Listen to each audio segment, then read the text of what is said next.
kusina.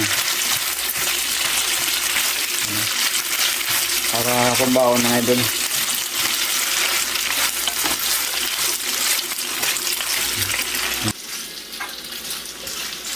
Ayan, kusina natin mga idol.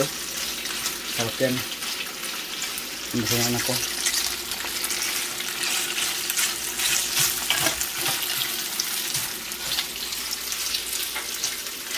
Kusino.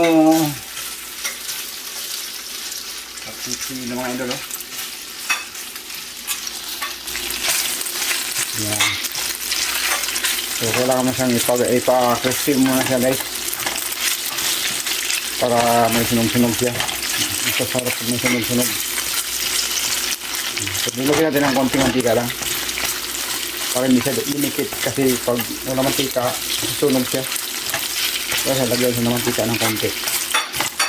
Wala, may pula-pula na siya. Bago siya at hanguin. Yan. Antayin na natin to. May konti. Okay, tikman nyo na yung ating tusinong luto mga idol. Mga kababayan. Tawag sa lahat. Mga amigo. Amiga. Diya sa Pilipinas. So, ang tingkanunay mga idol. Hello mga idol, luto tayo ng kusina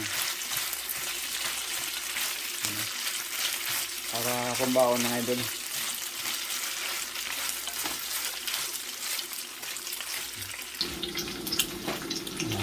Haluin natin mga idol.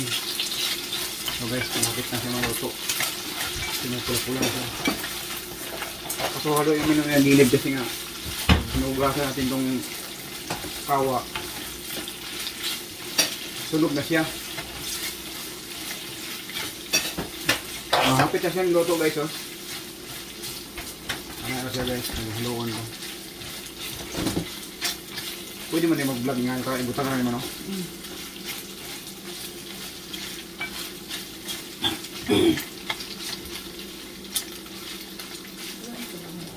Ayan guys. Ayan. Shout out ito na lahat dyan mga idol. Welcome to my vlog. Yan si Kusin. Ako naman si Eddie. What's up sa inyong lahat dyan mga kababayan natin. Vlog.